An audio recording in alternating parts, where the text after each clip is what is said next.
दृष्टेषु गुणेषु वस्तुभिः कान्तेन्द्रिय प्राण शरीरभिः सदा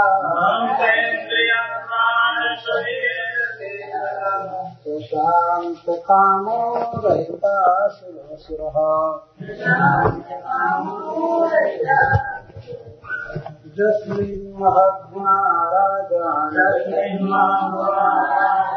क्रियन्ते कविभिर्मुहुः न ते धुनाति धीयन्ते यथा भगवतीश्वरे यं साधुगाथा तदसे विपवोति सुरानृपा प्रतिमानं प्रकुर्वन्ति पुण्यकामी भवति गुणैरलं संख्येयै महात्म्यं तस्य सुच्यते वासुदेवे भगवति यस्य नैसर्गिकी रतिः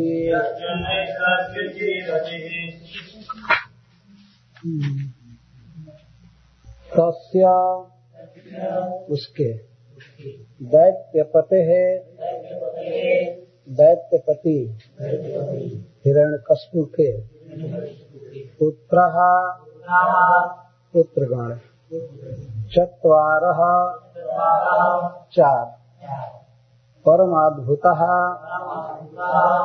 अक्षय अलौकिक प्रहलादः प्रहलाद महाराज अभूत हुए महान महान तेषां उन पुत्रों में गुणैः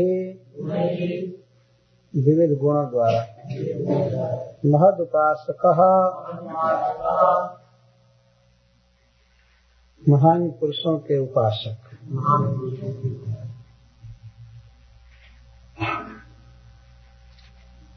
तो यहाँ तक सुखदेव गोस्वामी श्री नारद मुनि के मुख से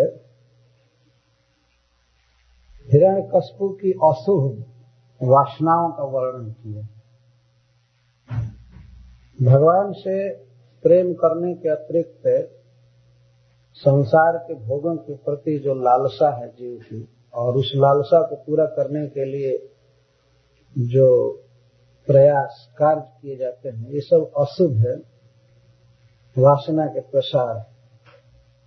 यद्यपि हिरण्यकश्यप बाह्य दृष्टि से बहुत उत्कृष्ट कार्य किया, बहुत बड़ा तप किया, लेकिन फिर भी तप के पीछे उसका उद्देश्य था अजर अमर अजेय होना, अप्रतिद्वंदी, और इस विश्व का एक क्षत्र सम्राट होना, यह उसका उद्देश्य था। तो बाह्य रूप से देखने में तो बहुत अच्छा कार्य कर रहा था, परंतु उसके हृदय का अभिप्राय अच्छा नहीं था। भोगों की ही वासनाएं मन में बसी रही, तो इसको अशुभ वासना कहते हैं।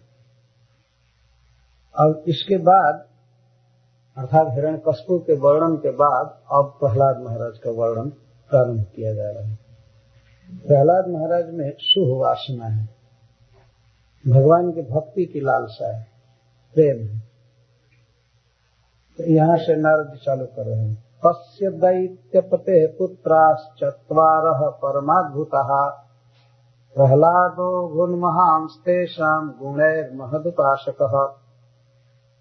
तस्य दैत्यपते है, उस हिरण्यकश्यप के दैत्यराज के परमाद्भुतः चत्वारः पुत्र आसन, उसके 4 पुत्र थे। 4 पुत्रों की विशेषता नारद जी बता रहे हैं। परम अद्भुत है, अद्भुत का अर्थ अलौकिक। लोक में जैसे अन्य लोगों के पुत्र होते हैं, देवता में, दानव में या मनुष्यों में, वे वैसे पुत्र नहीं थे, सब तरह से विलक्षण अलौकिक। और अतिशय अलौकिक थे, इसलिए परम अद्भुता कह रहे हैं। सब चीज में परम अद्भुत है, शरीर के सौंदर्य में और साइज में, ज्ञान में, सब कुछ में वे विलक्षण थे। और उनमें भी, उन चारों में भी, तेषां चतुर्णाम, उन चारों में भी प्रहलाद गुण ही महान अभूत। प्रहलाद महाराज अपने विविध गुणों से महान हुए। तो जहां तक परम अद्भुतत्व का वर्णन कर रहे हैं, वह तो हिरण्यकश्यप के साइड से कर रहे हैं। हिरण्यकश्यप एक अद्भुत अलौकिक पुरुष था सभी विषयों में, तो उसके पुत्र भी उसी के समान हुए। तो सभी पुत्र विलक्षण थे, परंतु प्रहलाद महाराज अपने व्यक्तिगत गुणों के कारण उन चारों में बहुत श्रेष्ठ थे, महान है। गुण ही शब्द यहां लिखा गया, गुणों के कारण। यह नहीं कि पैतृक इनहेरिटेंस के कारण, पिता की महानता के कारण नहीं, पुत्र अपने व्यक्तिगत गुणों की महानता से, गुणों के कारण महान हुए। गुण ही महान अभूत इन चारों में। वास्तव में पिता क्या करेगा? व्यक्ति को चाहिए कि वह अपने में व्यक्तिगत गुण अर्जन करे। एक नीतिकार ने कहा है संस्कृत में एक श्लोक में कि अगस्त जी का जन्म घट से हुआ है, घड़ा से, लेकिन वे इतने महान हैं कि समुद्र पी गए, परंतु घड़ा क्या पिएगा? और ज्यादा से ज्यादा 10 लीटर पानी मिलेगा। घड़ा से उत्पन्न होने वाला समुद्र पी गया, लेकिन उसका बाप घड़ा कुछ नहीं कर सकता। 5 लीटर से लेकर 10-15 लीटर तक पानी अटवा सकता है ज्यादा से ज्यादा। तो क्या करेगा पिता का गुण? वास्तव में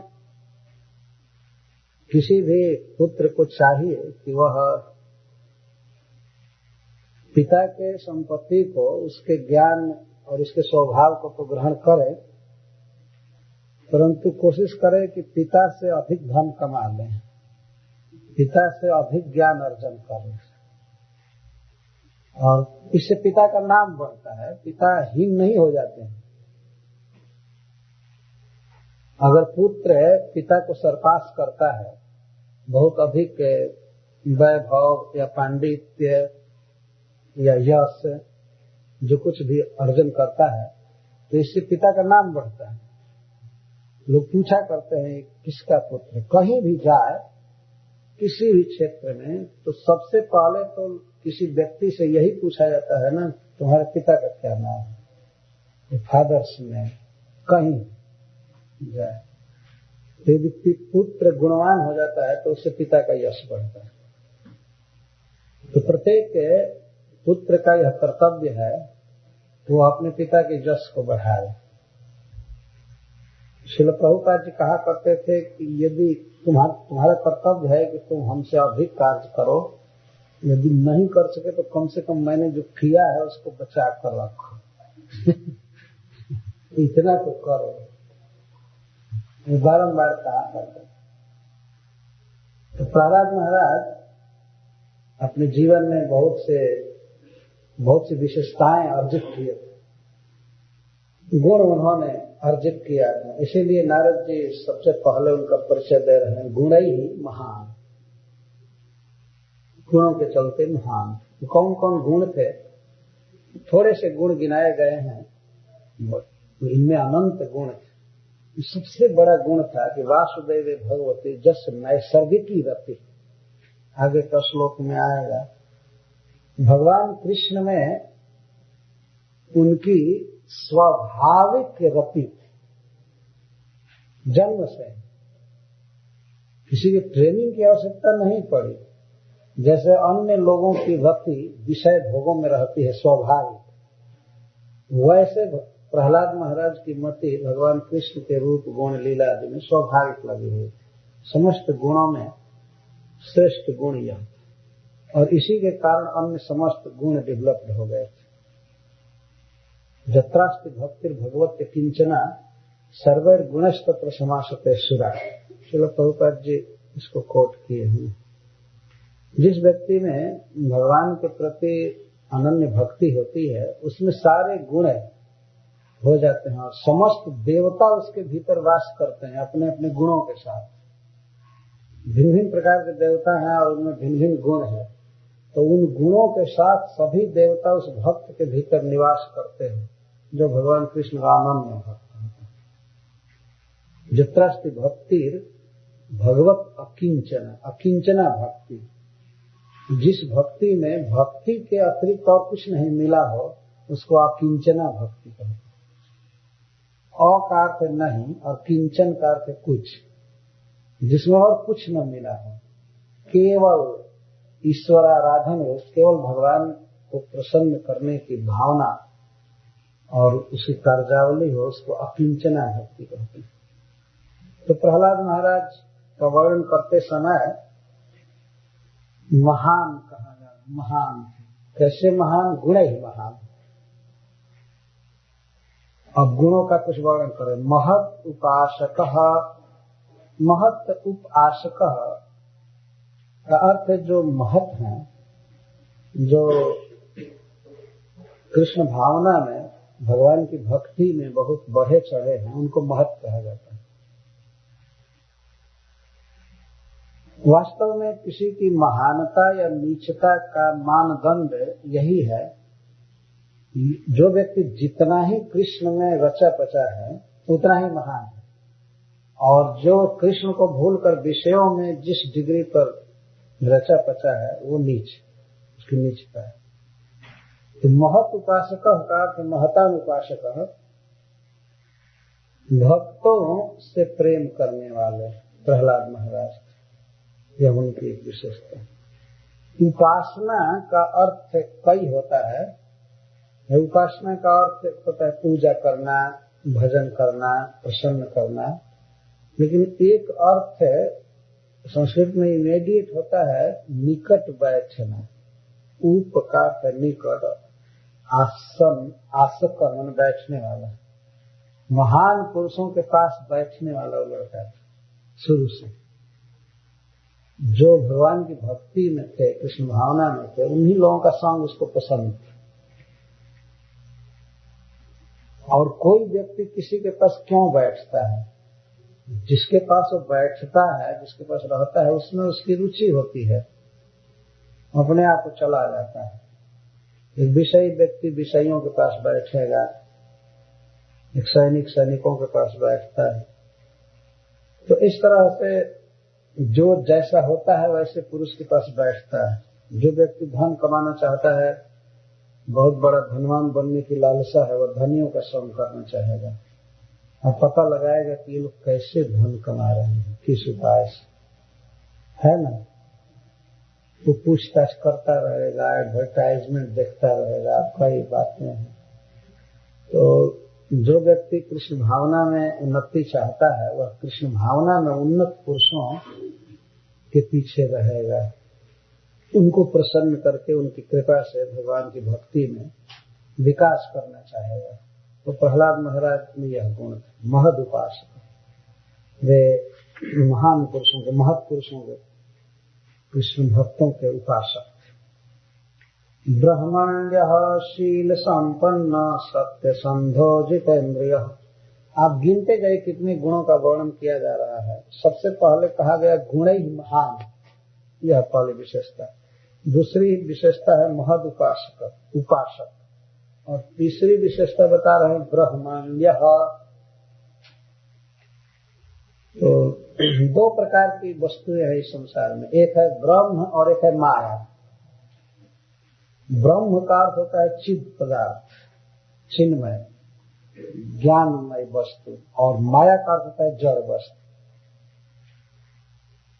तो इस संसार में मायामय वस्तुओं की ही अधिकता है। सब जगह माया से बनी हुई वस्तुएं और कुछ चित्त कण है जीव शरीर के भीतर, और इसके अलावा भगवान है और भगवान का, जीव का और जगत का सबका वर्णन करने वाला वेद शास्त्र, उसको भी ब्रह्म कहते हैं। कभी कभी उसको शब्द ब्रह्म कहते हैं।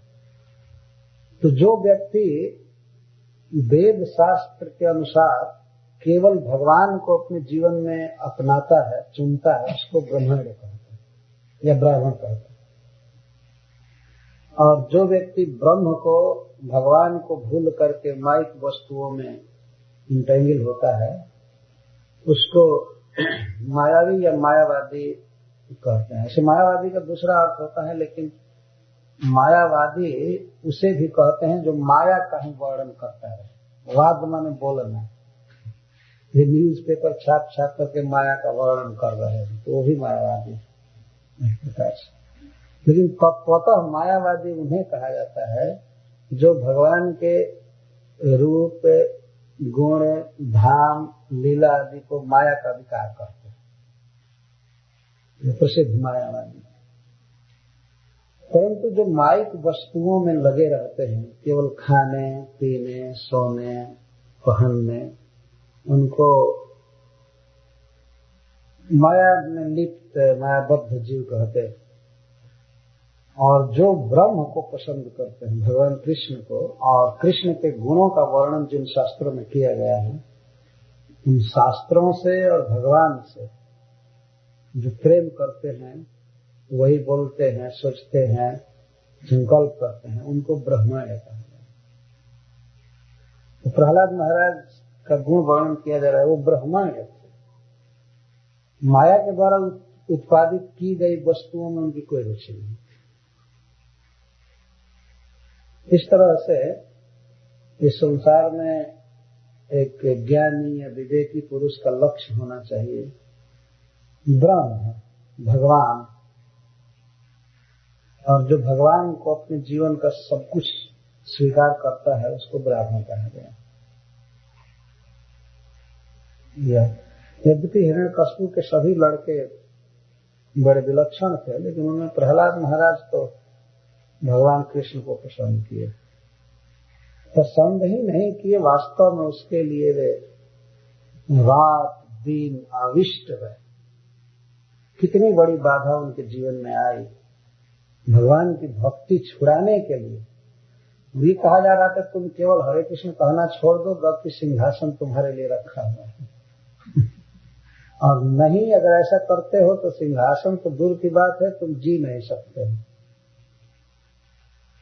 बोलो क्या पसंद है।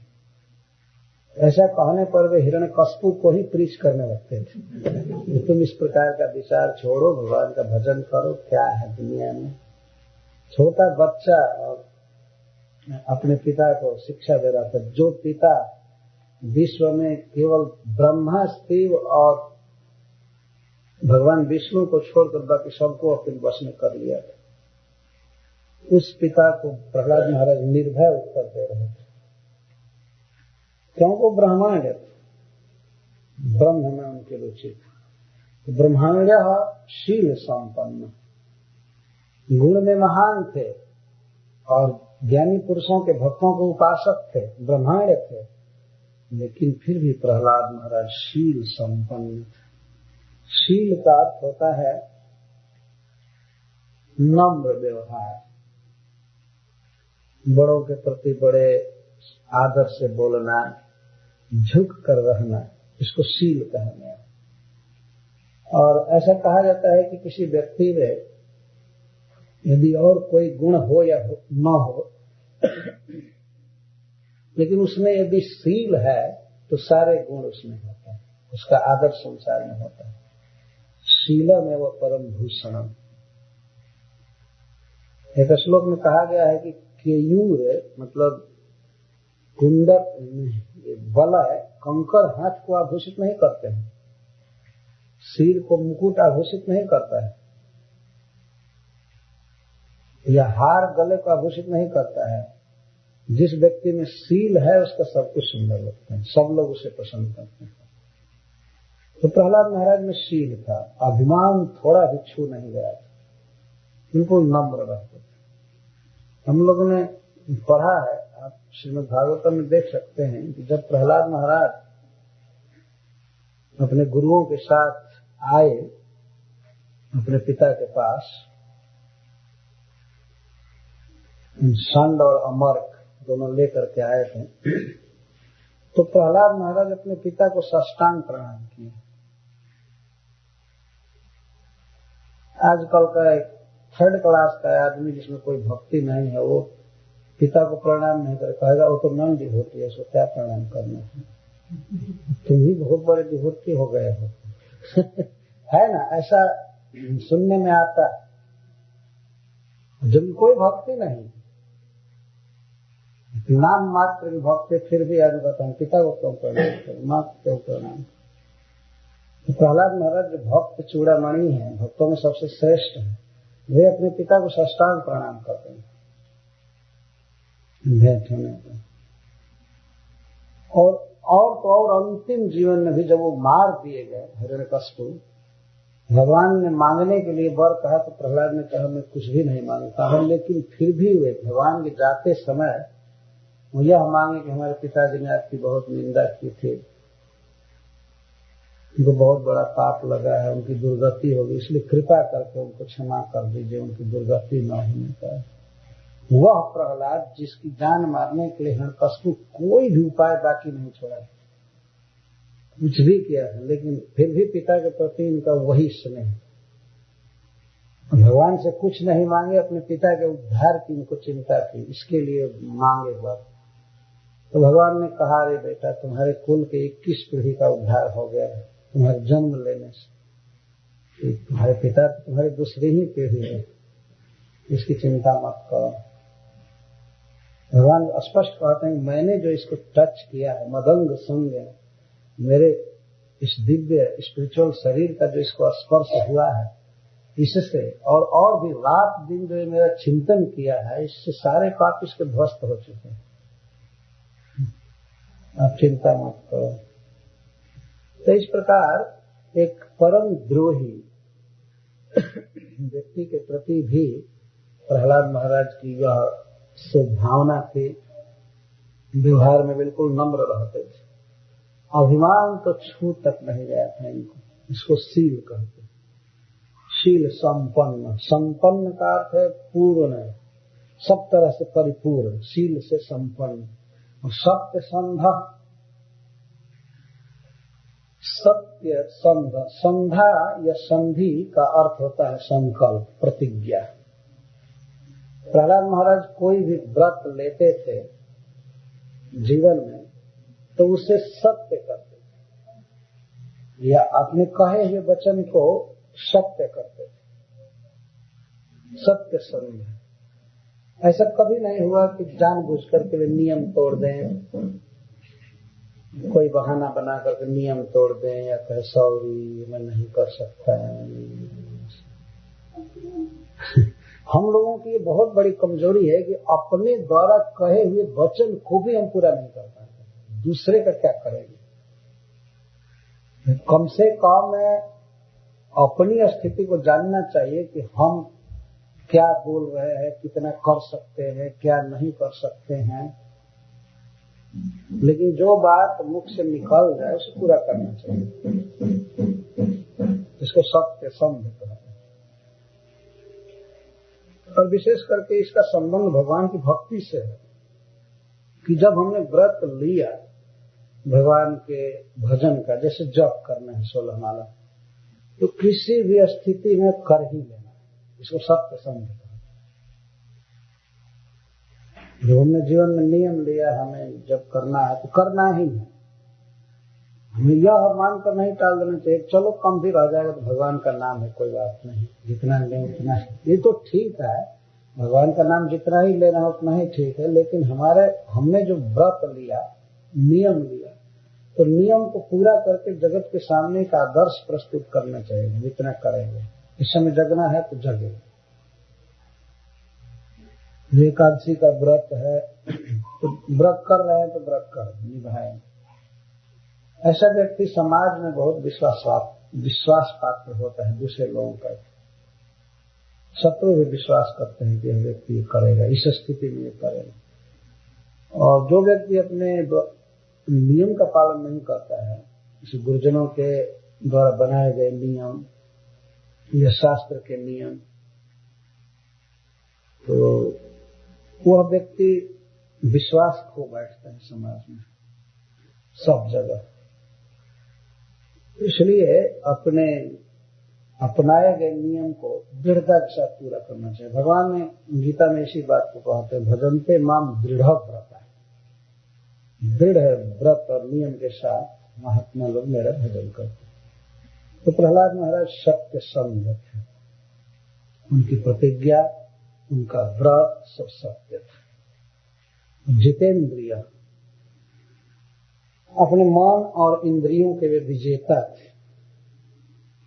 वर्तमान समय में मायाबद्ध जीव की ये दशा होती है कि जीव ही इंद्रियों के अधीन चलता है। सभी लोग, अगर आंख कहती है ये देखना है तो ठीक देखना है, जीव है हृदय में आत्मा, लेकिन वो इंद्रियों के अधीन है। इंद्रियां मांग करती हैं हमको ये चाहिए, हमको ये चाहिए, हमको ये चाहिए। जैसे जिह्वा अगर मांग करे तो हमको सिगरेट दो, धुआं दो, धुआं पीना चाहती है, तो आत्मा जाता है शरीर को लेकर के दुकान में से खरीद कर लाता है। यदि आत्मा न जाए शरीर में तो शरीर जड़ तो जा नहीं सकता है। इसमें चेतन शक्ति आत्मा दे रहा है।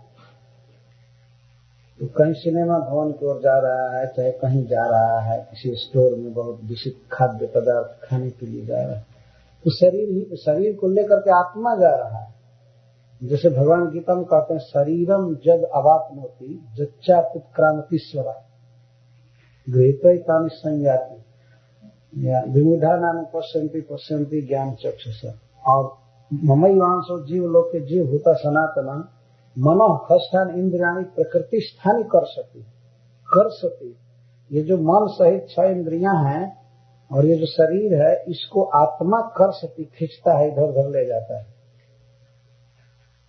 वो जो स्पार्क है चेतना का, छोटा चित्त का जीव, वही शरीर को ले जा रहा है कहीं। लेकिन इस समय यह इंद्रियों के वश में है। इंद्रियां जहां चाहती हैं वहां ले जाती। शक्ति इसकी है, प्लान इंद्रियों का है। इंद्रियां जैसे मांग करती हैं वैसा जाता है।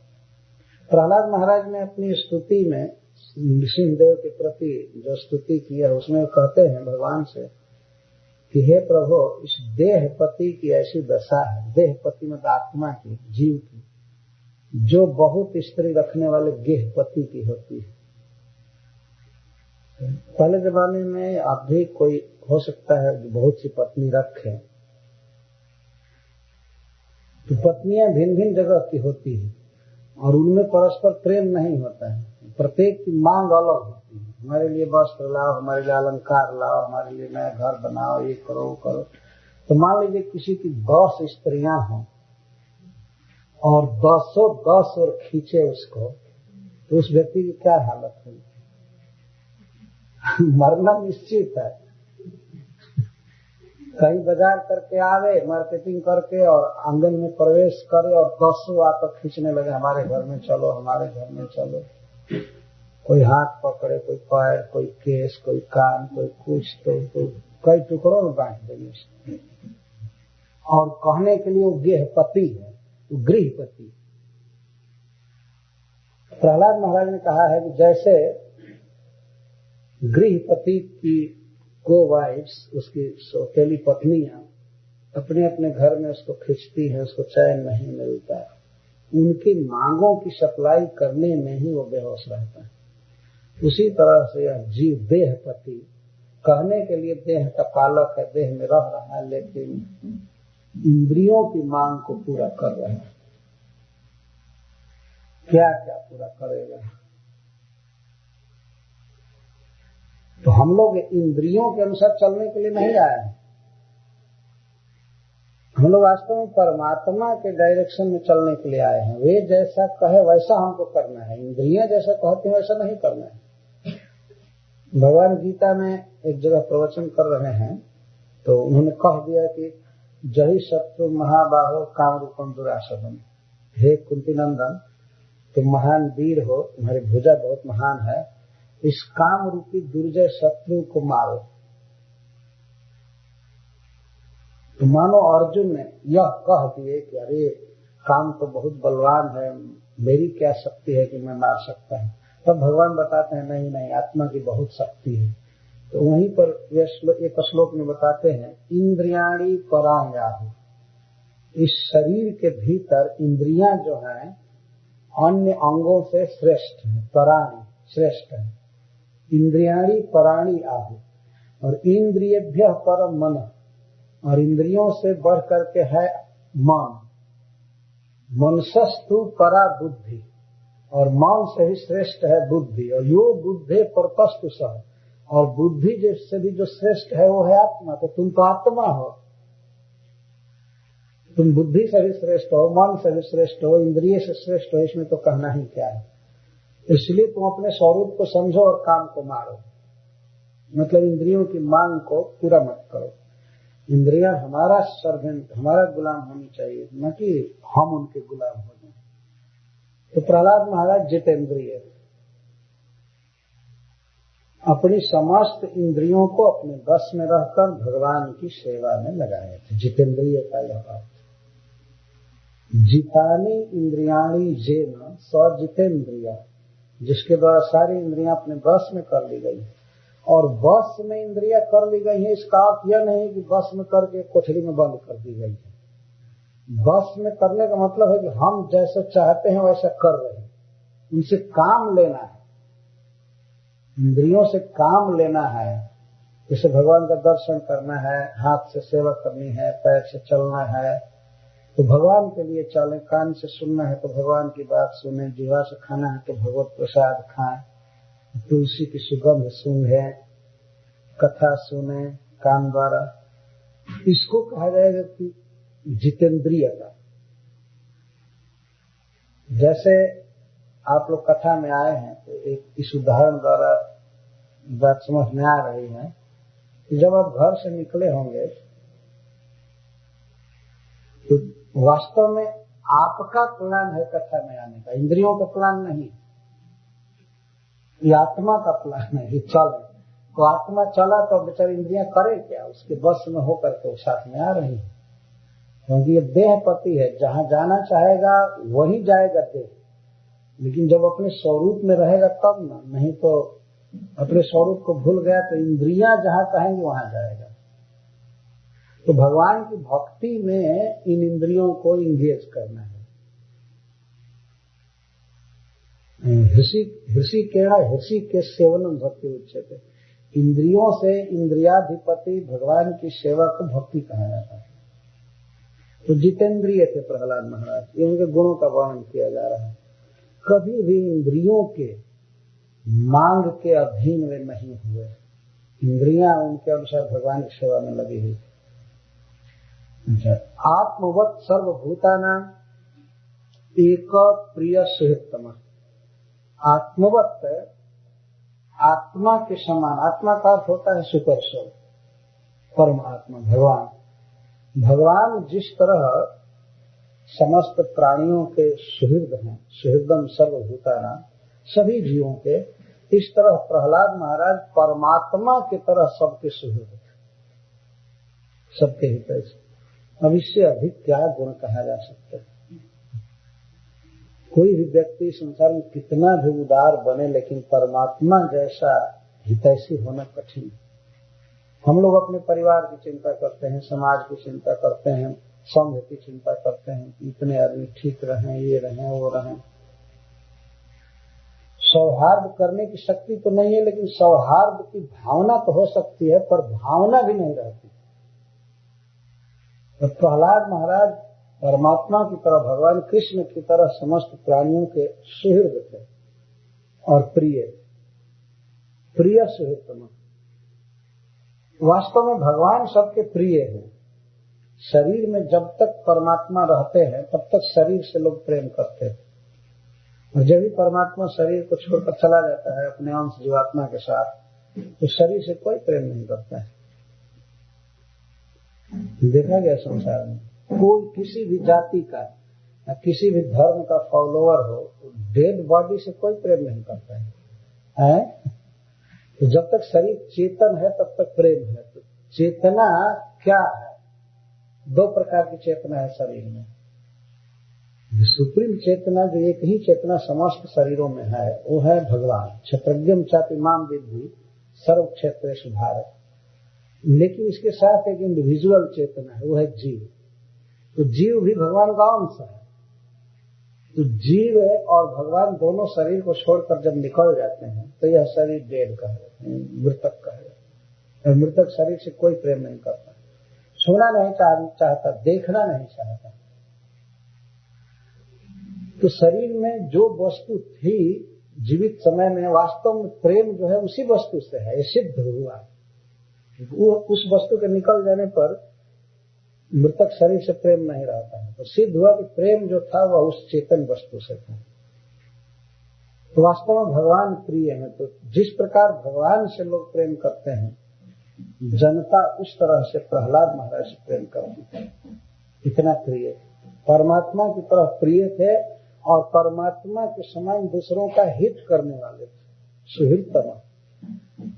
यहाँ तक नारद जी कहते हैं एक प्रहलाद महाराज परमात्मा की तरफ सबके प्रिय थे और सबका हित करना चाहते थे, और ऐसे गुण वाले वो अपने समय में एक ही थे। उनके समान ऐसा कोई नहीं था जो इतना सबका प्रिय हो और सबका सुहृद हो। एक प्रिय सुहृद, एक अर्थ अद्वितीय, ऐसा दूसरा कोई नहीं। मतलब इनके समान दूसरे का हित चाहने वाला कोई नहीं। और इस विषय में प्रमाण है। भगवान नृसिंह देव से प्रहलाद महाराज ने एक जगह प्रार्थना किया है इसी भागवत में, हे प्रभु, ये संसार की सृष्टि करना और सृष्टि करके सबकी व्यवस्था करना, पालन पोषण करना, हम समझते हैं कि इसमें आपको बहुत प्रयास है, बहुत मेहनत करना पड़ता है। लेकिन इन जीवों को यदि आप वैकुंठ भेज देते हैं तो भेजने में तो आपको कोई प्रयास नहीं है, और सृष्टि स्थिति पालन करने का जो परिश्रम है वो आप उससे मुक्त हो जाएगा। तो दुनिया बनाना, बना के चलाना प्रभु का काम है। वास्तव में इतने जीवों की उत्पत्ति करना, सबको भोजन, कपड़ा, सब कुछ देना कठिन काम है। तो आप क्यों इतना क्लेश उठा रहे हैं? सबको मुक्त कर दीजिए, अपने धाम में भेज दीजिए, वहां तो कोई परिश्रम नहीं, वहां तो स्वाभाविक प्रकृति है, दिव्य जीवन है, आपको भी कोई परिश्रम नहीं करना पड़ता है। और परमात्मा के रूप में भगवान यहाँ जीवों के हृदय में रहते हैं, वैकुंठ में नहीं, क्योंकि वो तो जो पार्षदों का शरीर होता है खुद ही चिन्मय होता है, वहां भगवान की जरूरत नहीं पड़ती है। उनका शरीर जो होता है भगवान से बिल्कुल प्रेम से भरा रहता है नाबालक। लेकिन इस जगत में तो सबके हृदय में उनको रहना पड़ रहा है, एक एक जीव को गाइड करना पड़ रहा है। मत्ता स्मृति ज्ञानमपोहनम, हम एक एक जीव को, दीमक को स्मृति देने के लिए बैठे हैं, दो राष्ट्रपति को स्मृति देने के लिए बैठे हैं, वृक्ष में, कीट पतंग में। तो लगता है भगवान भी परेशान हो रहे होंगे। ऐसी वास्तव में भगवान कुछ भी परेशान नहीं है। लेकिन प्रहलाद महाराज ने कहा कि कोटि प्रयासो असुर बाल का कोन्वन तेखिल गुरु भगवान प्रयास उत्तारणे से भव संभव लोप हेतु। इस संसार की सृष्टि करने में, पालन करने में, प्रलय करने में तो आपको बहुत परिश्रम होता है, लेकिन जीवों को यदि आप वैकुंठ भेज देते हैं तो इसमें क्या परिश्रम। तो प्रहलाद महाराज के प्रार्थना से भगवान ने एक ब्रह्मांड के समस्त जीवों को वैकुंठ भेज दिया। कथा है, एक ब्रह्मांड में कितने जीव हो सकते हैं, किसी की कल्पना शक्ति से बाहर की बात है। सभी जीव ये प्रहलाद महाराज की प्रार्थना से भगवान ने कितना बड़ा हितैषी था सबका। वह व्यक्ति केवल दूसरों के हित की बात सोचते रहे। तो इसीलिए नारद जी कहते एक प्रिय सुहृदतम, वे अद्वितीय अनपैरेलल, अद्वितीय हितैषी थे और अद्वितीय प्रेमी थे, प्रिय थे भगवान के। प्रहलाद महाराज के गुणों का वर्णन चल रहा है। दासवत् सन्नता अर्जांघ्रि, आर्ज अंघ्रि, आर्जों के चरण में वे दास की तरह रहते थे, दासवत। इसे एक ही श्लोक में कई बार वत शब्द का प्रयोग है, दासवत, पितृवत, भ्रातृवत। तो जो श्रेष्ठ लोग थे, आर्ज का यहाँ अर्थ है गुणों में महान और संबंध में जो श्रेष्ठ थे, जैसे बड़े भाई या पिता, माता या स्पिरिचुअल मास्टर, इनको आर्ज का। तो आर्जों के चरण में सन्नत, एक सन्नत रहते थे, उनके सामने बिल्कुल झुके रहते थे और कैसे व्यवहार करते थे उनके प्रति, दासवत, एक मैनुअल सर्वेंट की तरह उनकी सेवा करते थे। इस तरह से रहते थे, दासवत। ऐसा लगता था जैसे उनके नित्य नियुक्त किए हुए दास। बड़े लोगों के प्रति इनका ये व्यवहार था, दासवत। और दीनों के प्रति, जो लोग शिक्षा में या धन में या शरीर आदि में हीन थे, उनके प्रति कैसा इनका व्यवहार था, पितृवत, पिता जैसे। जैसे माता पिता अपने गुणहीन बच्चे से भी प्रेम करते हैं, दीनहीन और अपढ़ या जड़ बच्चे से भी स्नेह करते हैं माता पिता, उस तरह से प्रहलाद महाराज गुणों में हीन लोगों से प्रेम करते थे। बड़ों के सामने दास के समान रहते थे, और जो हीन थे सामाजिक के स्तर में, धन में, ज्ञान में, उनके प्रति माता पिता जैसा। माता पिता कितना प्रेम से बच्चों का पालन करते हैं, इस तरह से उन लोगों के प्रति भाव रखना चाहिए जो हमसे धन में कम है या विद्या में कम है, जिनको रोग है, शारीरिक शरीर ठीक नहीं है। उनके प्रति मन में भावना उठे कि मैं उनकी माँ हूँ, मैं उनका पिता हूँ, उनका हित करना चाहिए। इस तरह की भावना प्रहलाद महाराज के हृदय में भरी रहती है। कितनी महान भावना है। पितृवत दीन वत्सल, पिता माता पिता के समान दीनों से स्नेह करने वाले थे। और भ्रातृवत सदृश स्निग्ध, और जो सदृश थे, सदृश का अर्थ धन में, ज्ञान में, सामाजिक स्थिति में, सुंदरता में, जो उनके समान थे, उनके साथ उनकी प्रतिद्वंदता नहीं थी। उनके साथ वे ऐसा व्यवहार करते थे जैसे हमारा सहोदर भाई, भ्रातृवत। जैसे हम लोग अपने भाइयों से स्नेह करते हैं, स्निग्ध रहते हैं। अगर भाई मान लीजिए हमसे हमारे समान धनी है या हमसे ज्यादा धनी हो गया, तो किसी अच्छे भाई को इससे दुख नहीं होता और प्रेम बढ़ता है। वो चाहता है एक भाई कि हमारा अन्य भाई भी हमारे जैसे या हमसे भी बढ़ करके। बड़ों के प्रति दासवत, दीनों के प्रति पितृवत और समान लोगों के प्रति भ्रातृवत, इस प्रकार का व्यवहार। प्रहलाद महाराज के गुणों को सुनने से भी हम लोग पवित्र हो जाएंगे। वे गुण तो आना कठिन है, लेकिन जो व्यक्ति ध्यान से इस बात को सुनता है तो मन में एक लालसा होती है कि ओहो, क्या कुछ भी मात्रा में ये गुण हमारे भीतर भी आ सकते हैं, और किसी में भी आ सकते हैं। वास्तव में कोई व्यक्ति चाहे और उपाय का अवलंबन करे तो ये गुण आ जाते हैं, धीरे धीरे धीरे धीरे गुण आ सकते हैं। और गुरुसु ईश्वर भावना, और गुरुसु गुरुओं में, यहाँ गुरु का अर्थ है माता पिता, बड़ा भाई और टीचर या वेद शास्त्र का ज्ञान देने वाले। गुरुसु बहुवचन में है। गुरुओं के प्रति प्रहलाद महाराज का क्या व्यवहार था, उनका भाव था, वो तो उनको भगवान मानते थे, ईश्वर भाव। अपने पिता को वे ईश्वर समझते थे। यहाँ ईश्वर भावना का अर्थ, एक तो अर्थ है कि वे भगवान मानते थे, और दूसरा मानते थे कि वे हमारे कंट्रोलर, हमारे मास्टर, उनके अधीन हमको रहना है। वो जो नियम बना रहे हैं उसके अनुसार चलना है, यह अर्थ। गुरुसु ईश्वर भावना, 4 व्यवहार इनके लिखे गए हैं।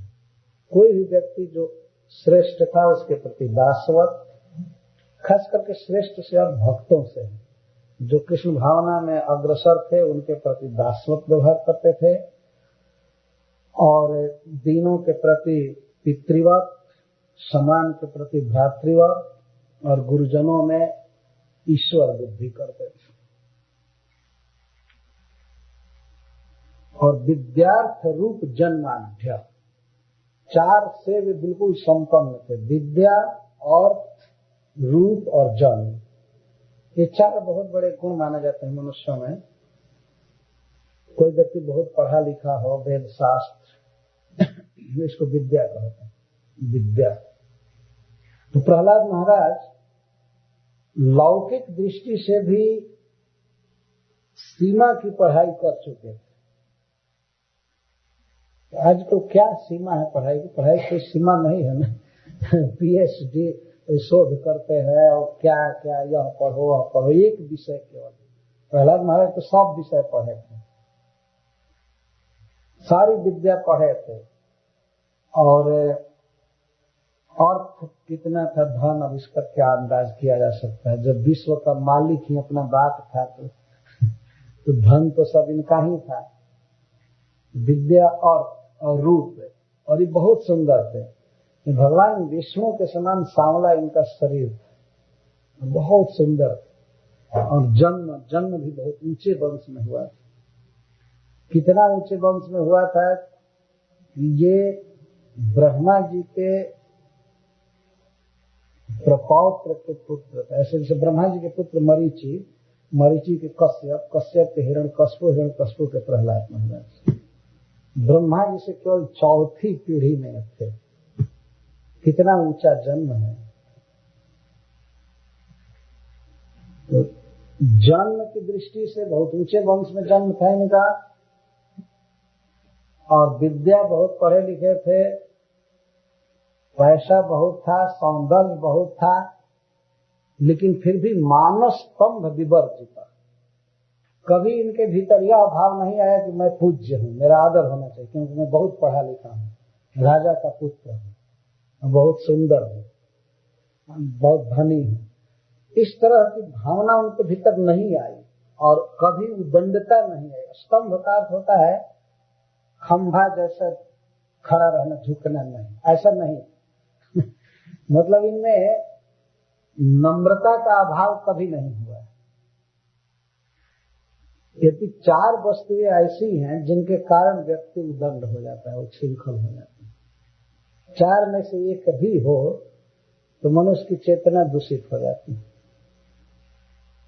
जैसे विद्या, और कुछ भी ना हो, कोई बहुत ज्यादा पढ़ लिख जाए तो समाज में कहता है तुमको है पता मैं कितना पढ़ा है, ये तो डिग्री दिखाता है, इतना पढ़ा है। और रूप का अर्थ जवानी। जवान व्यक्ति बहुत मद में होता है, सब प्रकार के अनर्थ कराने वाली जवानी होती है। जवानी में जो अपने को कंट्रोल में रख ले वही वास्तव में संयमी है, वही जोगी है। नहीं तो बुढ़ापा में कौन नहीं शांत हो जाता है। वो ऐसे ही शांत हो जाना है। जो व्यक्ति युवावस्था में अपने कामनाओं के वेग को रोक सके वही वास्तव में वीर है। तो जवानी, विद्या, धन और उच्च वंश में जन्म, ये बहुत खतरनाक।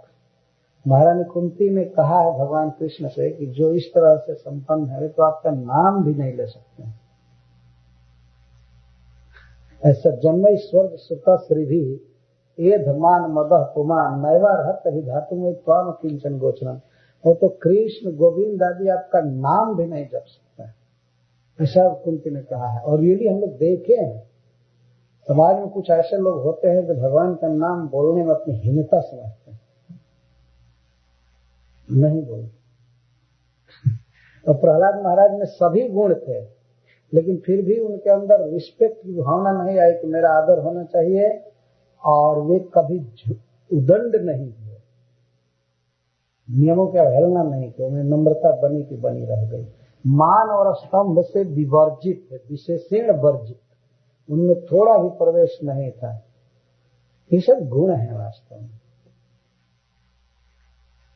आजकल तो आदमी थोड़ा सा बड़ा हो जाए तो उसको कौन कौन लोग प्रणाम कर रहे हैं वो देखता भी नहीं।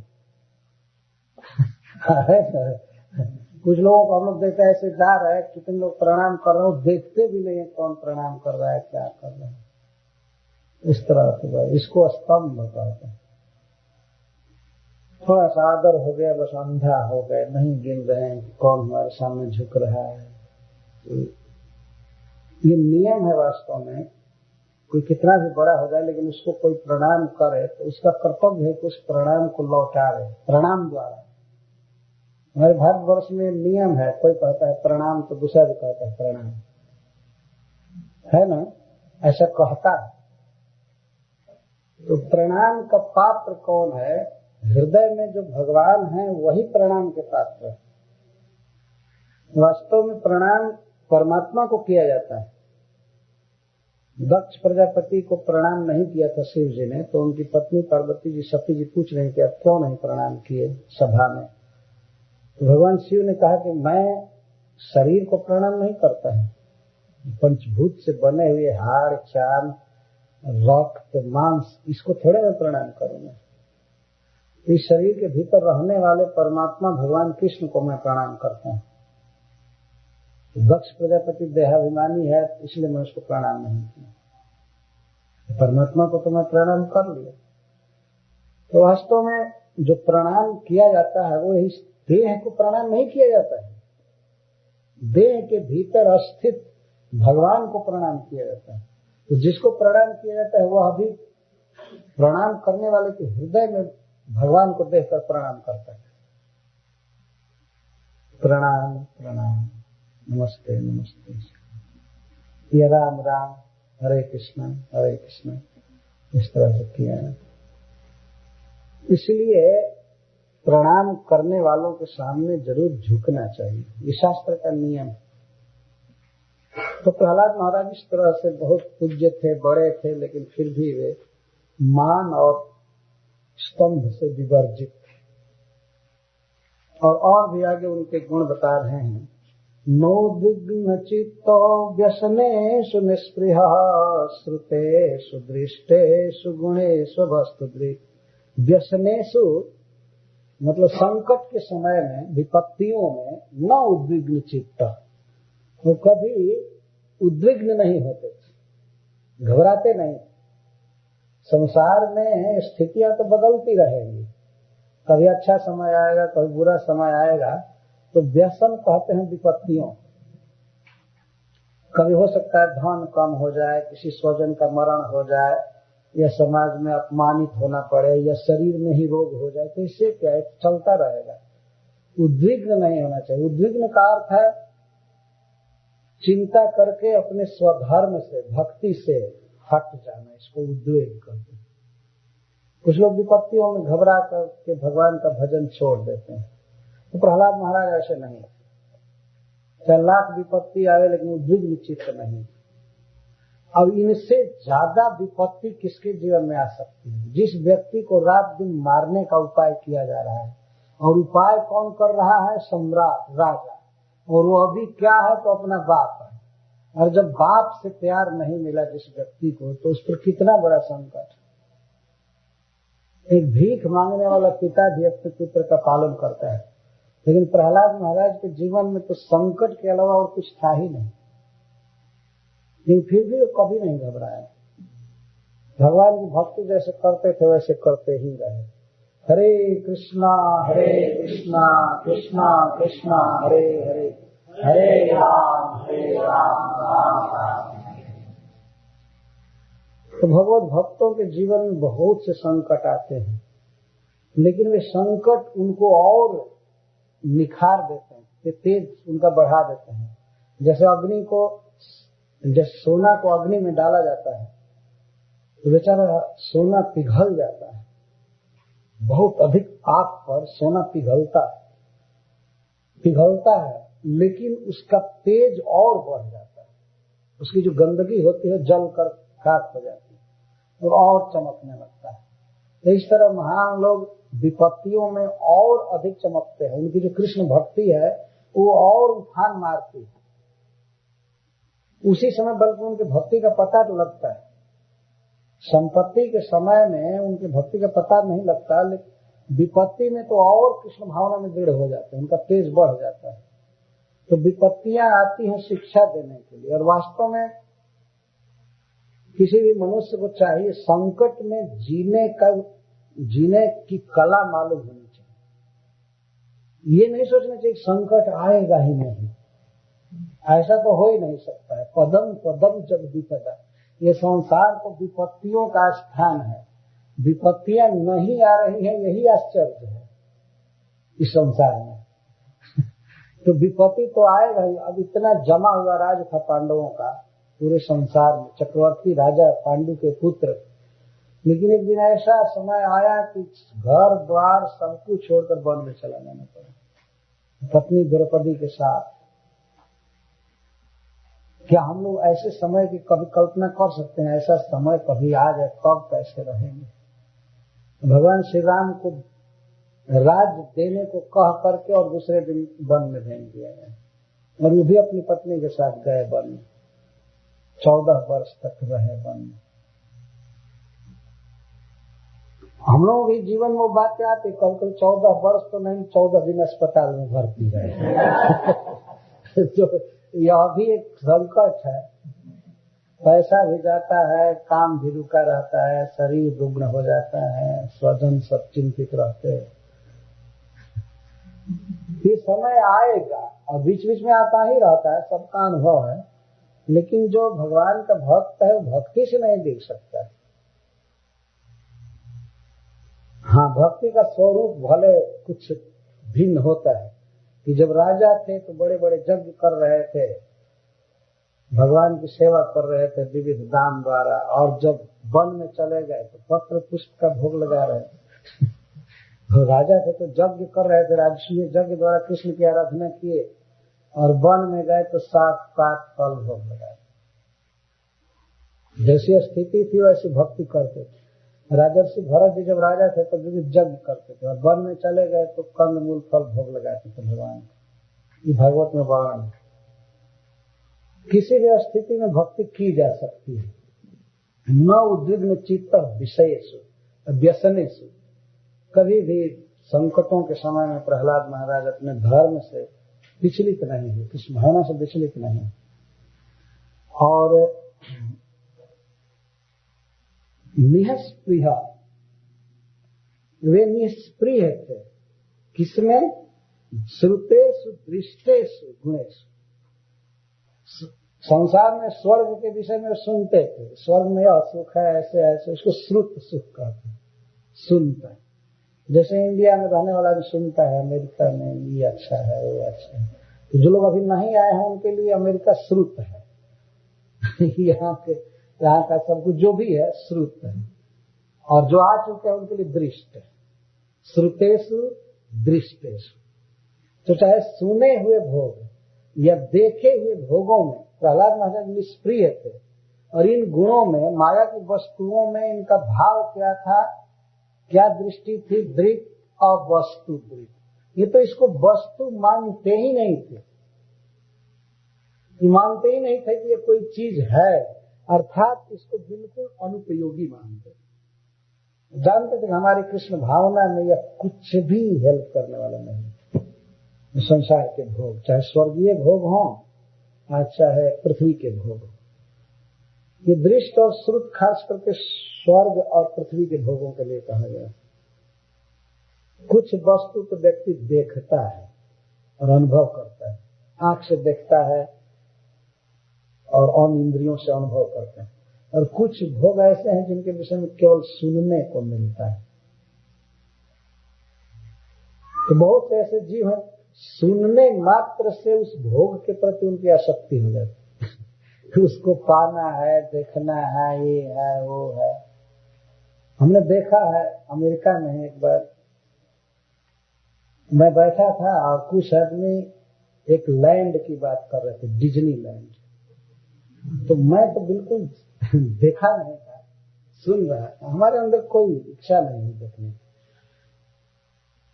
और लोग थे, ऐसे लगता था कि अगर वो डिज्नीलैंड देख लेंगे तो स्वर्ग की यात्रा करके आ जाएंगे, ऐसा इतना उत्सुक थे। और करते करते हुआ क्या, वो 3 टिकट कहीं से लाए, उसमें कोई काम करता था, उसने फ्री टिकट दे दिए। लॉस एंजलिस के पास है डिज्नीलैंड। तो हमको लोग आग्रह करके ले गए, चलिए चलिए चलिए चलिए। हमारे अंदर कोई उत्कंठा नहीं थी, लेकिन उनकी रुचि रखने के लिए मैं कहा ठीक है चलिए। मैं जा करके देखा, घूमा, जब आया तो इतना सिर दर्द हो रहा है कि आज का दिन हमारा सबसे बुरा गया। सत्य कहते हैं, अमेरिका में उतना दिन घूमा, लेकिन सबसे बुरा दिन वही गया। तो क्या था, सब गुणेश माया की वस्तुएं थी, ये वो नाना प्रकार के। कोई इंद्रिय सुख भी नहीं मिला, और आत्मा के सुख का तो कोई प्रश्न ही नहीं। कहीं भगवान का कीर्तन भी सुनाई पड़े, कहीं कुछ ऐसा तो था नहीं। लेकिन उसी में हजारों हजारों आदमी जा रहे हैं $50-50 पे करके, और कहीं कहीं और खरीदने की वस्तुएं के भीतर। तो जो लोग देख करके आते हैं और वर्णन करते हैं, तो मैं ये कह रहा था केवल सुनने मात्र से लोगों की इच्छा हो जाती है तो चलें देखें देखें देखें देखें। अभी मैं आया भारत से दिल्ली में, जहाँ रुका था रात में, तो व्यक्ति आ रहे हैं अमेरिका में, कल हम भी आएंगे। तो मैं कहा कि अमेरिका किस उद्देश्य से जा रहे हैं? तो सबसे पहले उनके मुख से निकला डिज्नीलैंड देखने। वो राधा जीवन जी के भाई हैं, आनंद पोद्दार के भाई। सबसे पहले उनके मुख से यही निकला। मैं कहा मैं तो उसको देखा हूँ, तो देखना बेकार है, कोई फायदा नहीं। ये लड़के सब देखना चाहते हैं, जो सुने हैं, और कुछ देखेंगे, लेकिन वही देखेंगे। तो दृष्ट आज श्रुत विषय है उनके लिए, लेकिन जब एक दिन दृष्ट हो जाएगा। तो प्रहलाद महाराज तो पृथ्वी के डिज्नीलैंड वगैरह की बात छोड़ दीजिए, वो स्वर्ग की भी बात सुनते थे तो कभी निष्प्रिय, कभी उनको इच्छा नहीं हुई कि मैं देखूं, भोगूं, ये करूं, कभी नहीं। कभी इच्छा नहीं, बल्कि ये उनकी दृष्टि थी अवस्तु दृक, यह वस्तु है ही नहीं, स्वप्न की तरह मिथ्या है, निरुपयोगी है, हमारे लिए उसका कोई उपयोग नहीं, ऐसा वो मानते थे। और दांतेन्द्रिय प्राण शरीर भी सदा, वो सदा ही अपने प्राण, इंद्रिय, शरीर और बुद्धि पर ध्यान, कंट्रोल रखते थे। मतलब ये जो शरीर कभी गलत जगह पर गया नहीं, वहीं जाना था जहां जाने से कृष्ण भक्ति बढ़े, या बुद्धि भी कभी उनके बाहर नहीं गई। हम लोग तो सोते हैं तो सपनों में बुद्धि निकल कर घूमने लगती है। जागृत में ही मन कहाँ चला गया है पता नहीं लगता है ना। हम चाहते हैं कि भगवान के चरण में लगे, भगवान के रूप लीला आदि का चिंतन करें मन, लेकिन मन भाग जाता है और पता भी नहीं लगता है कब भाग गया। तो कंट्रोल नहीं है। लेकिन प्रहलाद महाराज का मन कभी ऐसे भाग गया हो कहीं विषय में, ऐसा कभी नहीं हुआ। इसलिए सदा शब्द का प्रयोग किया, सदा दांतेन्द्रिय, सदा दांत प्राण, सदा दांत शरीर, सदा दांत भी। दांत का अर्थ है कंट्रोल्ड, सर्वदा शरीर पर कंट्रोल, मन पर कंट्रोल, बुद्धि पर, प्राण पर और इंद्रिय रखते थे। और इस कारण से प्रशांत कामः, उनकी सांसारिक इच्छाएं बिल्कुल समाप्त थी। प्रशांत काम, इंद्रिय तृप्ति की वासना उनके जीवन में नहीं रह गई थी। यद्यपि असुर, वे असुर थे, मतलब असुर वंश में जन्म हुआ था, लेकिन रहितासुर, आसुर भाव से हीन थे। ऐसे जाति में जन्म लिए थे जिनमें केवल विषय भोग ही था, भगवान की भक्ति नामो निशान की नहीं थी असुरों में। असुर का अर्थ होता है असु का अर्थ होता है इंद्रियां, प्राण, और र का अर्थ होता है राति, लाति, ददाति, मतलब जो इंद्रिय तृप्ति में हमेशा लगा रहे, उसको असुर कहते हैं। जो हमेशा शरीर पोषने में रहे उसको असुर कहते हैं। तो ऐसे वंश में जन्म लेकर के भी प्रहलाद महाराज में इंद्रिय और शरीर के प्रति कोई आसक्ति नहीं है। रहितासुर थे, आसुर भाव से रहित थे, हीन। तो स्थिति थी विषयों के बीच में, असुरों के बीच में। भगवान नरसिंहदेव से प्रहलाद महाराज ने विनय में एक बात कह दिया कि प्रभु मैं तो अपने कर्म के कारण ऐसे लोगों के बीच में डाला गया हूं जहां आपकी भक्ति करना बिल्कुल कठिन है। ऐसा वो प्रहलाद महाराज कह रहे हैं। तो हमको सत्संग दीजिए, हमें साधु संग दीजिए, भक्तों का संग दीजिए, मैं आपसे यही प्रार्थना कर रहा हूं। और हम रामायण में पढ़ते हैं, रामचरितमानस में, जब विभीषण जी आए भगवान से मिलने के लिए तो भगवान ने यही सबसे पहले प्रश्न किया उनसे कि खलमंडली बसहु दिन राति सखा धर्म निभय कही भांति। तुम तो हमेशा खलों की मंडली में रहते हो, लंका में केवल निश्चर रहते हो। लंका निश्चर निकर निवासा, यहाँ कहाँ सज्जन करवासा। हनुमान जी सोच रहे थे जाने तो निशाचरों की बस्ती है, लेकिन घर पर राम नाम लिखा गया है, तुलसी का बिरवा है। राक्षसों के बीच में कोई सज्जन कैसे रह सकता है? हनुमान जी सोचने लगे कोई छाव तो नहीं है, ऐसा तो नहीं कि वैष्णव वेश में वैष्णव कुटिया बना करके हमको धोखा देना चाहता है। तो उसी समय विभीषण जी राम राम कहते हुए भोर में जगे। तब हनुमान जी समझ गए कि ये हृदय हर्ष कपि सज्जन चिन्ह, वो समझ गए कि ये तो कोई वैष्णव है, भक्त है। क्यों? क्योंकि भोर में नाम ले रहे हैं, भोर में क्या कोई दिखावा करेगा। तो मंगला आरती जो है वो भजन की पहचान है। दोपहर को शाम को तो कोई भी आ जाएगा, तो कुछ लोग तो पिकनिक के लिए भी आ जाते हैं। इसमें क्या पहचान होगी कि वैष्णवता है कि नहीं है ना। लेकिन रियली कोई भोर में जग करके भगवान के सामने बैठ करके जप कर रहा हो अपने घर में भी कहीं, तो माना जाए हाँ ये ठीक, नींद तोड़ करके भगवान की भक्ति कर रहे हैं। तो हनुमान जी समझ गए कि वैष्णव है, क्योंकि भोर में नाम जप कर रहा है। तो भगवान पूछ रहे हैं विभीषण जी से कि कैसे धर्म का निर्वाह कर लिए उन दुष्टों के बीच में रहकर। और विभीषण जी ने हनुमान जी से पहले कहा था कि सुनहु पवन सुत रहनी हमारी, जिमी 10 ननी बीच जीव बेचारे। हे पवन सुत जी, मैं कैसे लंका में रह रहा हूँ क्या बताऊं। जैसे 32 दांतों के बीच बेचारी जीभ बच कर रहती है, उस तरह से रह रहा हूँ। कहीं सीमा से बाहर गए तो कट से दांतों के बीच कट जाए। इतने सावधान रहने के बाद भी जीभ कभी कभी कट जाती है ना। 32 दांत चक्की की तरह लगे हुए हैं और बेचारी दब कर रहती है भीतर। इस तरह से मैं लंका में रह रहा हूँ। तो प्रहलाद महाराज ने भी भगवान से बातें कही। पर यहाँ नारद जी प्रशंसा कर रहे हैं कि असुर यति रहितासुर, असुर जन्म में होते हुए, असुरों के समाज में रहते हुए भी प्रहलाद महाराज में आसुर भाव नहीं था, भगवान की भक्ति से पूर्ण थे। और अब इस तरह से गुणों का वर्णन करते हुए नारद जी कहते हैं जस्मिन महद गुणा राजन गृह्यन्ते कबीर मुहु नते धुना पिधियन्ते जथा भगवती स्वयं।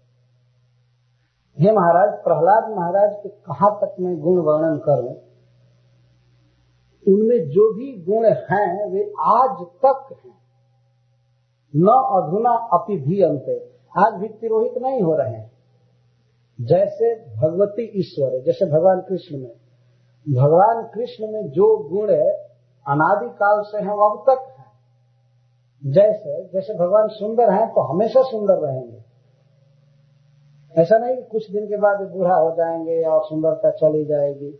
अगर उन्हें ज्ञान है तो सदा ज्ञान रहेगा, धनी है तो सदा धनी रहेंगे। जो भी भगवान में गुण है वो सदा रहेगा, जाने वाला नहीं है।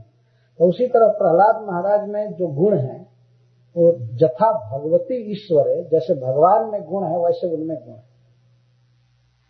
अब इससे ज्यादा क्या कहा जा सकता है। तो जैसे क्षमा दया आदि का जो गुण है भगवान में, उस नित्य रहता है, उसी तरह प्रहलाद महाराज में। और आज भी बड़े बड़े कवि, मतलब भगवान वेदव्यास देव वगैरह, ये सब प्रहलाद महाराज के गुणों को गृह्यन्ते, मतलब ग्रहण करते हैं, वर्णन करते रहते हैं, और आज तक वे गुण सब विद्यमान है। यम साधु गाथा सदसी रिपोति सुरा नृप प्रतिमानम प्रकुर्वन्ति किमुतान्य भवादृशा। और नारद जी उस राजस्वीय सभा में कह रहे हैं कि जब कोई सभा लगती, जब सज्जनों की प्रशंसा करने के लिए कभी सभा जुटती है, तो ऐसा होता है ना कि मान लीजिए कोई बड़े बड़े लोगों की सभा लगे और उसमें वे लोग विचार करें कि पूर्व काल में या आधुनिक समय में कौन लोग सबसे बड़े बड़े हुए हैं इस संसार में, भगवान के बड़े बड़े भक्त और अन्य गुणों से भी भरपूर कौन कौन लोग हैं। तो जब साधुओं का गुण वर्णन करने के लिए सभा लगती है, यहाँ तक कि देवताओं में भी, जबकि वे देवता रिपव शत्रु हैं दैत्यों के, देवता लोग शत्रु हैं दैत्यों के, लेकिन उनके समाज में भी जब सज्जनों की गिनती की जाती है, भगवान के भक्तों की, तो वे प्रहलाद महाराज को सर्वश्रेष्ठ मानते हैं और प्रतिमानम कुर्वन्ति। प्रतिमान का अर्थ है दृष्टांत, स्टैंडर्ड उनको मानते हैं। कहते हैं कोई महान, उसको कैसा होना चाहिए, तो प्रहलाद जैसा। इस तरह कसौटी के रूप में प्रहलाद महाराज को रखते हैं। किसी में गुण देखना हो तो मिला करके देखते हैं कि प्रहलाद जैसा है कि नहीं, प्रहलाद जैसा है कि नहीं। रिपवा या पिसुरा, और देवता भी जो कि प्रहलाद के शत्रु है, मतलब हिरण्यकश्यप का पुत्र होने के कारण दैत्य के शत्रु है देवता, लेकिन वे देवता शत्रु होकर के भी प्रहलाद महाराज की प्रशंसा करते हैं अपनी सभा में। अभी अपने घर में अपनी पत्नी से कोई प्रशंसा करे वो बड़ी बात नहीं, सभा के बीच में खुलकर प्रहलाद महाराज की प्रशंसा करते हैं। प्रशंसा ही नहीं करते, ये कहते हैं कि भक्त हो तो प्रहलाद जैसा हो, साधु हो तो प्रहलाद जैसा, महात्मा या सज्जन पुरुष हो तो ऐसा होना चाहिए। इसको प्रतिमान कहते हैं, प्रतिमानम प्रकुर्वन्ति। ये प्रहलाद का गुण है। भक्तों में वास्तव में प्रहलाद महाराज सिरमौर। एक बार प्रभुपाद जी प्रवचन कर रहे थे तो उन्होंने कह दिया Prahlad Maharaj is the best of all devotees, ऐसा कुछ कहा। प्रहलाद महाराज बेस्ट है भक्तों। तो वही प्रभुपाद जी एक बार प्रवचन कर रहे थे तो युधिष्ठिर महाराज को कह दिए कि oh he is the best of all devotees, वो सभी कृष्ण भक्तों में सबसे श्रेष्ठ। तो एक बार फिर कथा करे तो गोपियों को उन्होंने कहा कि गोपीज आर द बेस्ट। तो किसी भक्त ने प्रश्न किया प्रभुपाद जी आप कई बार कथा कहते हैं, तो कभी कहते हैं प्रहलाद बेस्ट है, कभी युधिष्ठिर बेस्ट है और कभी गोपियां बेस्ट है। प्रहलाद तो प्रभुपाद जी ने कहा हाँ Prahlad Maharaj is the best. भक्त ने पूछा कि और Yudhishthir Maharaj, he is the best of best, और गोपियां और they are best of the best of the best, मतलब सब बेस्ट ही है कोई हिट नहीं है। जो कुछ भी हो, लेकिन वास्तव में जब भक्तों की गिनती की जाती है, युधिष्ठिर महाराज आदि को छोड़ दीजिए, गोपियों को छोड़ दीजिए, वो लोग तो नित्य परिकर है, उनकी बात अलग है।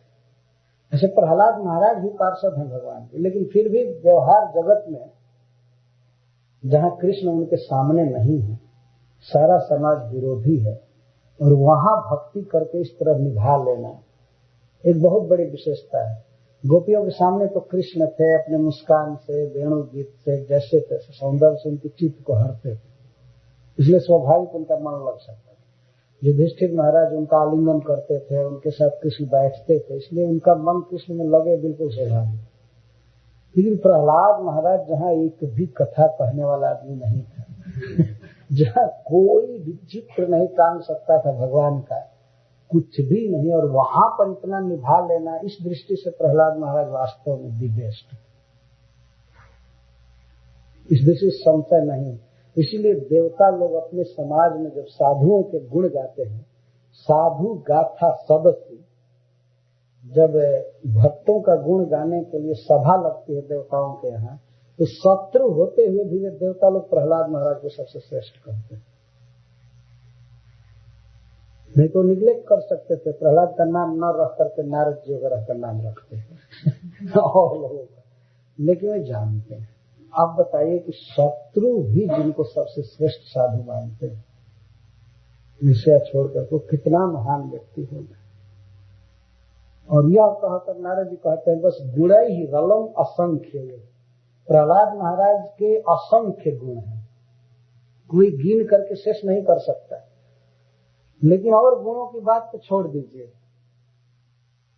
प्रहलाद महाराज के बहुत बहुत गुणों को कह करके उनके महिमा को सूचित करना तो ठीक है, लेकिन क्या सूचित किया जाए। उनका एक ही गुण ऐसा है जो उनकी महिमा को पर्याप्त सूचित कर रहा है, वह क्या है, वासुदेवे भगवती जस नैसर्गिकी रति। भगवान श्री कृष्ण में, वसुदेव के पुत्र कृष्ण में उनकी नैसर्गिकी रति। नैसर्गिकी का अर्थ होता है स्वाभाविक, और स्वाभाविक जो वस्तु होती है उसके वस्तु धर्म में कभी क्षति नहीं होती।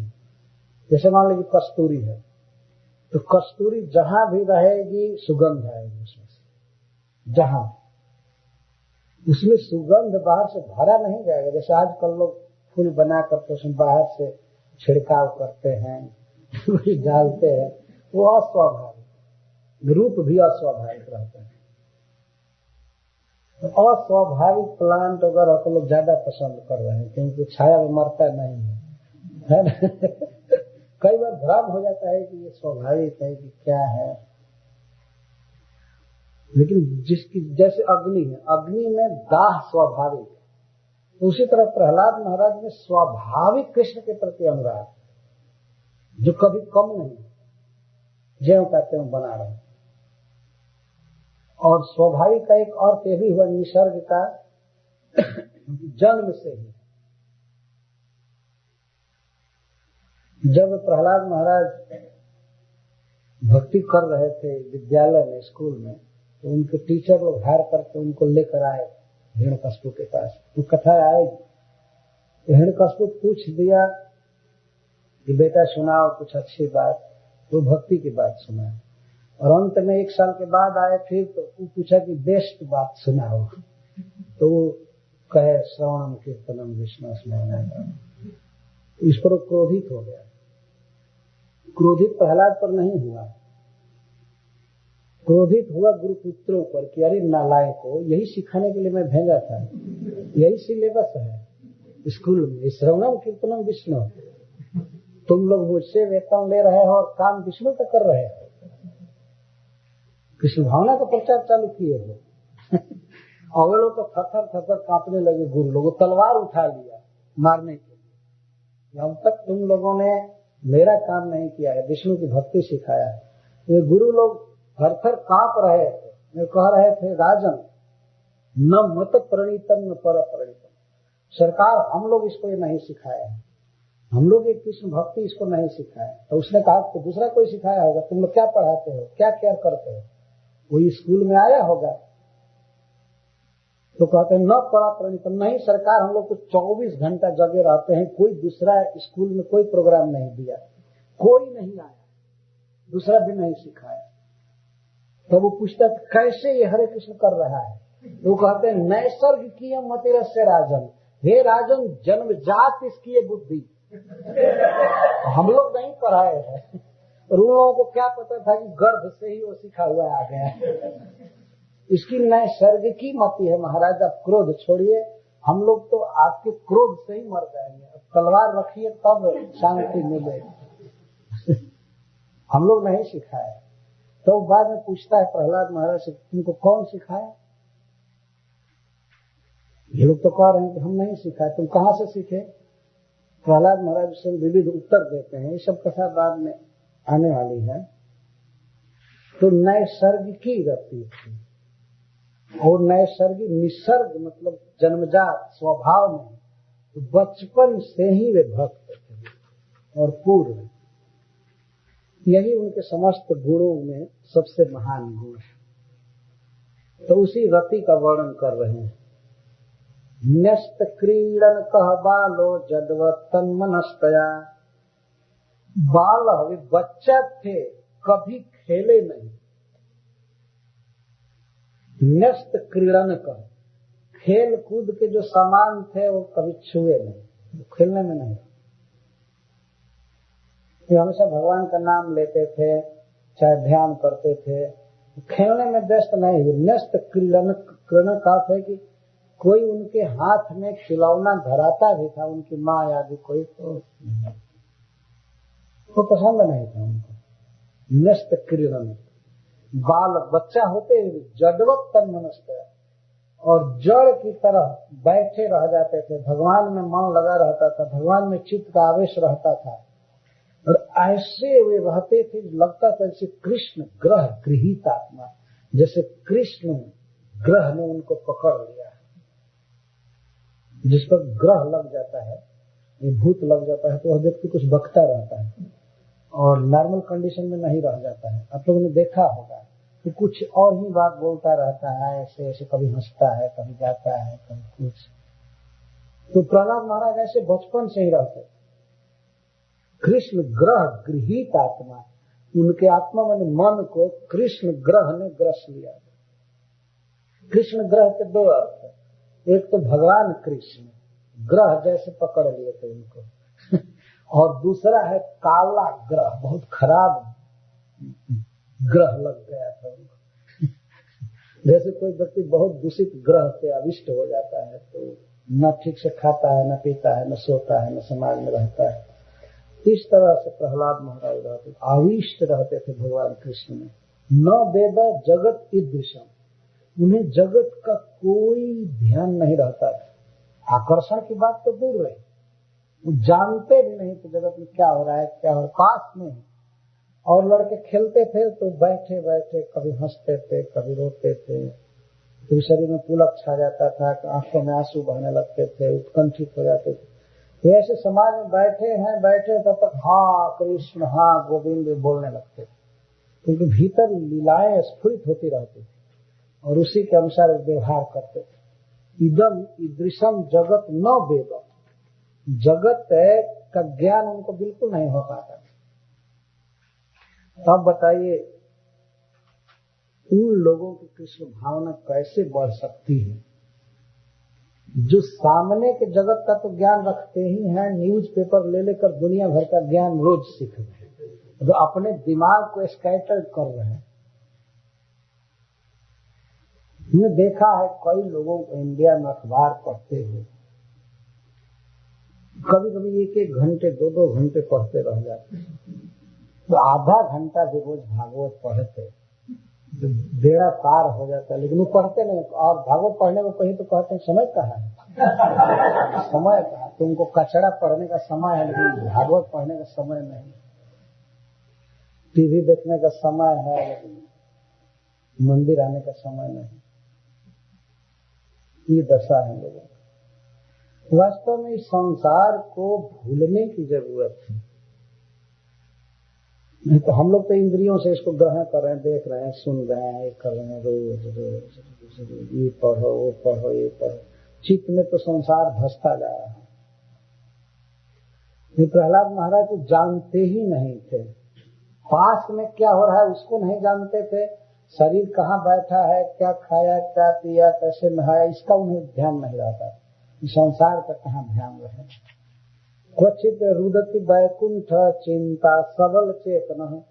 कभी कभी ये भगवान के विरह की अनुभूति करते थे कि भगवान हमें छोड़कर जा रहे हैं, हम नित्य लीला में सखा हैं, कृष्ण हमको छोड़कर जा रहे हैं। तो इस प्रकार की सबल का अर्थ होता है मिश्रित, मिक्स्ड चेतना उनकी होती थी। तो अकस्मात रोने लगते थे। आप लोगों ने देखा है ग्रह से अविष्ट व्यक्ति कैसे अकस्मात रोने लगता है, हम देखे हैं कई बार। और कभी कभी अकस्मात हंसने लगता है, तो उसका हंसना और रोना दोनों एक ही है, उसमें कोई अंतर नहीं। तो प्रहलाद महाराज क्वचित रुदत, जोर से रोने लगते थे, कृष्ण के विरह की भावना करते, और क्वचित हंसती, और कभी कभी ऐसे ठठाकर हंसने लगते थे। तो चिंता आह्लाद, भगवान के चिंतन के आह्लाद से, भगवान का चिंतन करके, लीला का ध्यान करके इतना आनंद आता था कि हंसने लगते थे। जैसे मान लीजिए ये लीला का ध्यान कर रहे हैं कि श्री कृष्ण माखन की चोरी करके और छिपे कहीं घर में, और सब गोपियां खोज रही है, नहीं मिल रही। उसी के घर में चोरी करके और कोने में छिप गए और खोज रहे, नहीं मिल रहे। तब तक कृष्ण ने इशारा किया प्रहलाद महाराज को, मतलब सखा के भाव में, कहना मत। तो प्रहलाद महाराज को हंसी आ गई अकस्मात, लेकिन वो हंसी केवल मन में न रह करके बाहर शरीर में प्रकट हो जाती है। नित्य लीला का चिंतन ऐसा प्रभावशाली होता है। एक कथा है कि एक बार एक भक्त खीर बनाए भगवान को भोग लगाने के लिए, गौड़ी संप्रदाय की कथा है। खीर बनाए और बहुत गर्म खीर था, तो उन्होंने टच किया, शायद अब ठंडा हो गया होगा तो भोग लगाएंगे, मन में भोग लगा रहे, और खीर को स्पर्श किए तब तक उनकी बाहर की यहाँ की उंगली चल गई, गर्म था खीर बहुत। और दूसरे भक्तों ने देखा कि ये तो बैठे हैं और इनकी उंगली में फोड़ा पड़ गया, ये प्रभाव है। तो प्रहलाद महाराज नित्य लीला का चिंतन कर रहे थे, तो उसी में भगवान की चोरी आदि का स्मरण करके हंसने लगते थे। दूसरे लोग कुछ भी नहीं समझ पाते कि ये क्या हो रहा है इसको, तो क्वचित हंसती तब चिंता हलाद, भगवान के ध्यान के आनंद में हंसने लगते थे। उद्गायती क्वचित, और कभी जोर जोर से गाने लगते थे, हरे कृष्णा कृष्णा कृष्णा हरे हरे, हरे राम राम राम। और कुछ भी ध्यान नहीं रहता था कि पास में कौन बैठा है, इसका कोई अनुसंधान नहीं रहता था। भीतर के ध्यान से गाने लगते थे। नदती क्वचित उत्कंठ, तो कभी जोर से पुकारने लगते थे, उत्कंठ मतलब मुक्त कंठ होकर, और कभी कभी विलज्ज नृत्यति क्वचित, विलज्जो नृत्यति क्वचित। बैठे हैं तब तक लाज छोड़ करके और नाचने लगते थे। ध्यान आता था कि कृष्ण की रास लीला चल रही है तो हम भी नाचना चालू करें, या सखाओं के साथ कृष्ण नाच रहे हैं तो हम भी नाचने। तो उधर तो ध्यान चलता था भीतर, लेकिन शरीर पर उसका प्रभाव आ जाता था कि लाज छोड़कर नृत्यति क्वचित, कोई कोई नाचने लगते थे। क्वचित तद भावना युक्त स्तन मयोनुचता, और कभी कभी ऐसी भावना होती थी कि मैं ही कृष्ण हूं। प्रेम में ऐसी प्रगाढ़ भावना होती है तो अनुचकार, वे कृष्ण का अनुकरण करने लगते थे। कभी कभी ऐसे उंगली करके और खड़े रहते थे, बांसुरी बजाते हैं, मैं गोवर्धन धारण किया हूं, इस प्रकार की। यह भेद उपासना नहीं है, भगवान की लीलाओं का चिंतन करके ऐसी भावना होती है कि मैं कृष्ण हूं। तो इस तरह से कृष्ण जो जो लीला किए हैं उसका अनुकरण करते, कभी भय से भागना, कभी बंसी बजाना, कभी कुछ करना, ऐसे कालिए के फण पर नृत्य करना। तो प्रहलाद महाराज उसका अनुकरण करने लगते थे, जानबूझकर लोग को दिखाने के लिए नहीं, मन में वो लीला का रील चल रहा है, अब जैसे चल रहा है वैसे वैसे शरीर की दशा होती है। क्वचित उत्पुलकस्त श्रीनास्ते संस्पर्श निर्भर, और कभी कभी भावना होती थी कि भगवान को मैं आलिंगन किए हुए हूँ और इसके कारण उनके शरीर में पूरा आनंद से पुलक छा जाता, रोए खड़े हो जाते थे। और स्थिर प्रेम के कारण ऐसा आनंद उत्पन्न होता था, उसके कारण आंखों में आनंद के आंसू भर जाते थे, और आंखें बंद रहती थी लेकिन आंसू फिर भी टप टप टपकते थे। कभी भी ये सब दशा इनकी होती रहती थी। सावुत्तम श्लोक तदार बिंदयो निषेवया किंचन संगलब्धया,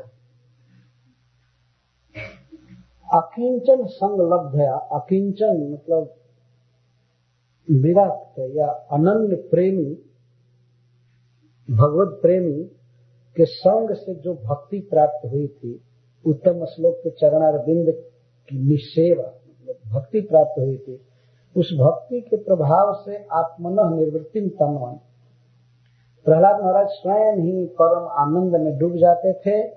और यहाँ तक कि इनको जो देखता था, इनकी बात सुनता था, तो दुःसंग दीनस् मनः समम व्यवहार।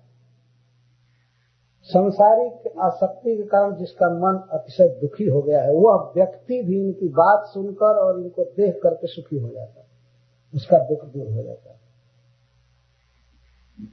दुःसंग दीनस्य मनः समम व्यवहार। आत्मनः पराम निर्वृत्ति। अपने तो परम सुख में डूबे ही रहते थे, इनको देखने वाला, इनकी बात सुनने वाला दूसरा व्यक्ति भी आनंद में डूब जाता था, उसके मन में शांति मिलती थी। ये प्रहलाद महाराज का प्रभाव था। स्वयं आनंद में ये अद्भुत आश्चर्य है। प्रहलाद महाराज के गुणों पर कभी वो विचार नहीं किया, केवल यह देखता था कि ये कृष्ण का भक्त है, बस मारो, क्योंकि उसको कृष्ण से द्वेष था। तो भगवान से द्वेष था, इसलिए अपने गुणवान पुत्र को भी वो मारना चाहे। तो कितना ज्यादा द्वेष था भगवान से, यह यहाँ बताया जा रहा है। तो हिरण्यकश्यप राजन अक्रूर अघम आत्मा, जो अपने पुत्र से द्रोह किया। तो युधिष्ठिर महाराज प्रश्न कर रहे हैं कि देवर्षि एतदिच्छामो वेदितुम तव सुव्रत। हे ब्रह्मचर्य व्रत का पालन करने वाले, हे परम भक्त नारद मुनि, हम लोग इसका कारण सुनना चाहते हैं कि पिता अपने इतने शुद्ध पुत्र को, महात्मा पुत्र को, साधु पुत्र को क्यों इतना दुख दिया, क्यों उनकी जान मारना चाहता था, ये हम सुनना चाहते हैं। इस संसार में तो देखा जाता है पुत्रान भी प्रतिकूलन सन। इस संसार में कोई पुत्र यदि पिता के विरुद्ध भी हो चलता है, पिता की आज्ञा नहीं मानता है, विरोध करता है, फिर भी माता पिता उससे विरोध नहीं करते हैं, उस स्नेह ही करते हैं। इस संसार में देखा जाता है कोई पिता अपने पुत्र को मारना नहीं चाहता है, नहीं सताता है, बल्कि पुत्र सताते हैं पिता को। ये चल सकता है ना। ये भी प्रतिकूल, पिता के विरुद्ध चलते हैं, सेवा नहीं करते हैं, लेकिन फिर भी ऐसे पुत्रों से भी पिता जो है पुत्र वत्सल, माता पिता पुत्र वत्सल होते हैं, पुत्र से स्नेह करते हैं। हाँ, कभी मौका मिला तो दंड देते हैं, उपालभन्त शिक्षार्थम, उसको ठीक करने के लिए, उचित मार्ग पर लाने के लिए कभी दंड देते हैं, लेकिन द्रोह नहीं करते। जैसे शत्रु द्रोह करते हैं, वैसे बेटा से द्रोह नहीं करते हैं। कभी कुछ दंड भी देते हैं तो उसके हित के लिए। तो फिर प्रहलाद जैसे साधु और माता पिता को देवता जैसा मानने वाले पुत्र के प्रति हिरण्यकश्यप क्यों द्रोह किया? प्रहलाद महाराज तो बहुत सुशील थे, गुरु देवता, अपने माता पिता को देवता जैसा मानते थे, साधु थे, ऐसे पुत्र के प्रति क्यों द्रोह किया? एतत् कौतूहलम ब्रह्मन्, हे सर्वज्ञ नारद मुनि, ये हम लोगों को बड़ा कौतूहल हो रहा है।